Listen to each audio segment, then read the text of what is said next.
আজ আমরা আন্টার্কটিক অভিযানে এসেছি গ্রেট ভিকেনে। দিনটা শুরু হলো বায়োসিকিউরিটি দিয়ে। আমাদের বুট একেবারে খুঁটিয়ে খুঁটিয়ে পরিষ্কার করতে হয়েছে, কারণ পরীক্ষায় যদি 100 না পাওয়া যায় তাহলে কিন্তু দ্বীপে কারোর নামার অনুমতি মিলবে না। প্রথমে আমরা গেলাম শ্যাকলটনে কবরস্থানে, আর সেখানেই তার স্মৃতিতে হুইস্কির গ্লাস তুলে টোস্ট করলাম। চারপাশে অনেক ফার্সিল, কেউ একে অপরের সাথে লড়াই করছে, আবার কেউ কেউ ঘাসে শুয়ে আছে। মজার ব্যাপার হলো এক কিং পেঙ্গুইন যেন আমাদের পথ দেখিয়ে নিয়ে গেল ভেতরে। এখানেই আছে southern penguin post office.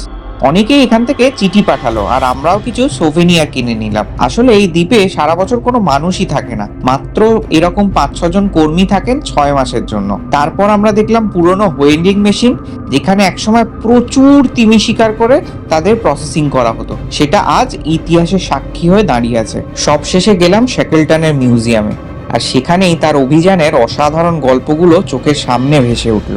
Sir Ernst Shackleton ছিলেন একজন কিংবদন্তি অভিযাত্রী। 1914 সালে এন্ডুরেন্স জাহাজ নিয়ে বেরিয়েছিলেন আন্টার্কটিকা অভিযানে, কিন্তু তার জাহাজ বরফে আটকে ভেঙে যায়।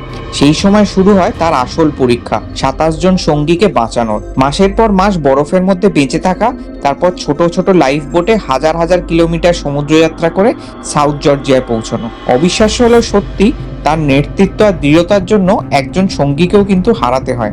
আজ সেই জায়গায় দাঁড়িয়ে শ্যাকলটনের কবরের সামনে মনে হচ্ছিল আমরা যেন ইতিহাসের খুব কাছে চলে এসেছি। সত্যি এটাই একটা অবিশ্বাস্য অভিজ্ঞতা।